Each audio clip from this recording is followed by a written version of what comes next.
So who's buying all these seashells? They're everywhere. Sour, sweet, salty, savory, spicy, slippery, sharp, seared, simmered, succulent. Pork belly adobo, or any part of the pork adobo, or chicken adobo, or fish, or squid, or shrimp. Let's try that again. Adobo, the famous Filipino dish that has a ton of different ways to make it, or a ton of different flavors. The main basis is vinegar, soy sauce, garlic, black pepper. These are absolutes. But there are a ton of other things you can add. Coconut milk, turmeric, squid ink. Apparently that's a thing. The rest is up to you, or me in this matter. I don't want to make it super simple.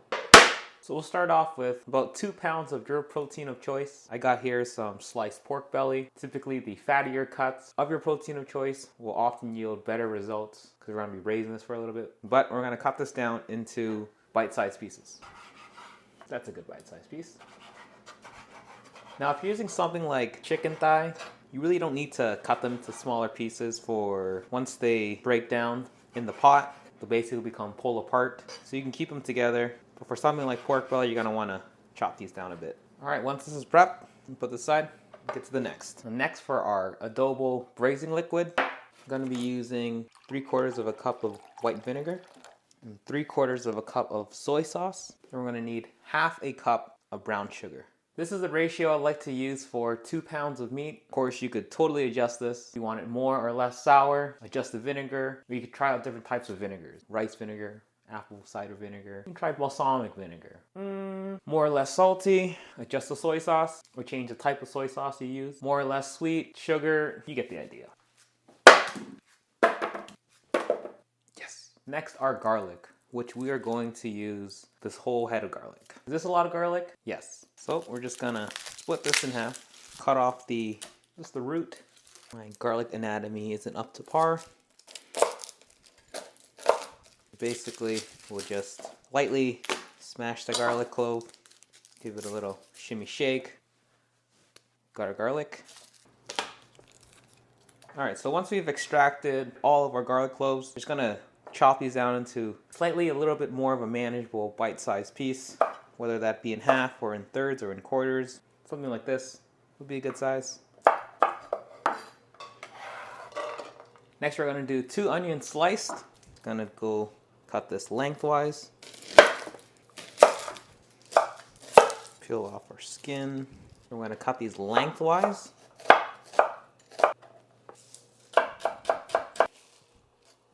These onions will basically caramelize in the pot, and it's so worth it.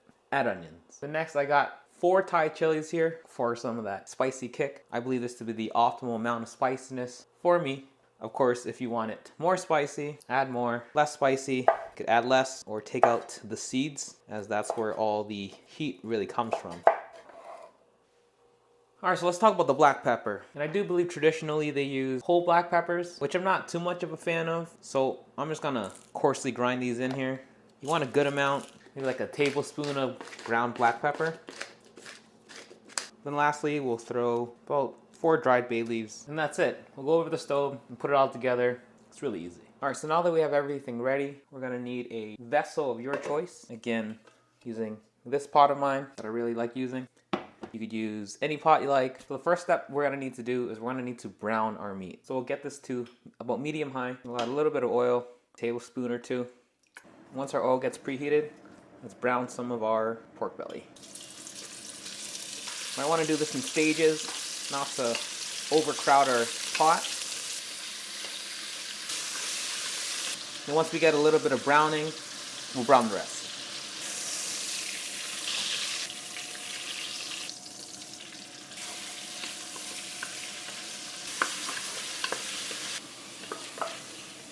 Alright, so now we have all of our pork belly brown, but we'll add in our braising liquid.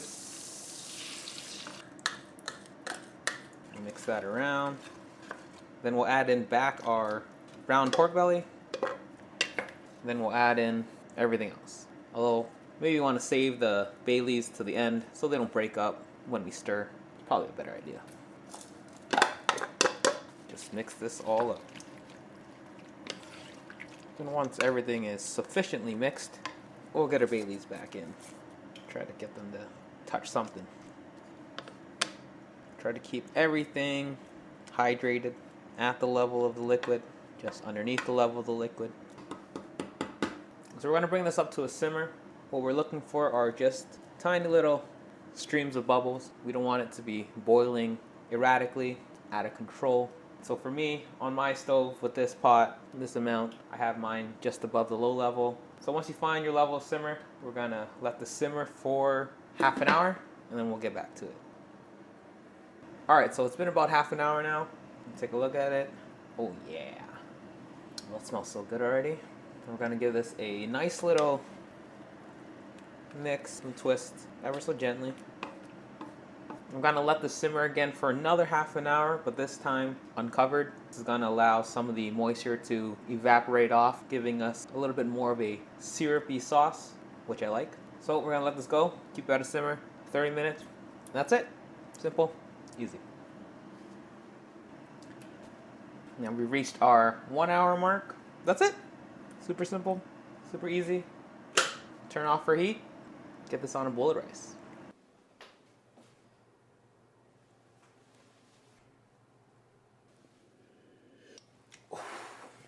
That smells really good.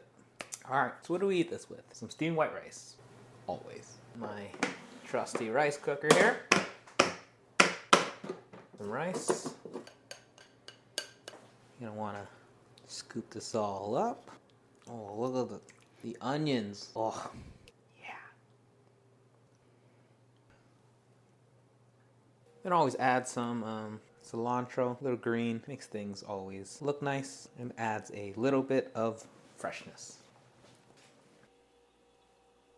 All right, so let's see how this is. First, you could tell, oh, pork belly is super tender. You're not gonna wanna eat the bay leaves, although some good flavor in it. Just don't eat it. Nice little spoonful with our rice.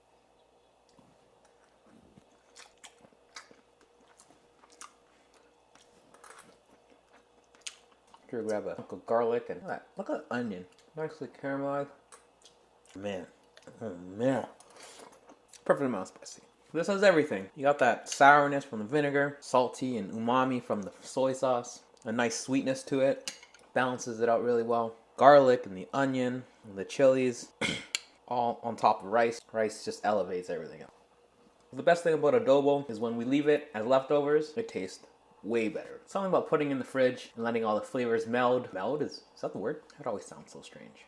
But by putting it in the fridge overnight, something magical happens, and then you can eat this for the rest of the week. Scoop some out, heat it up in the microwave, and it tastes even better than when it's fresh for some reason. This is really simple, really easy to make, really customizable to however you like it. So I hope you try this out. You basically can't screw it up. Because if you do, it'll probably be alright. It's just food.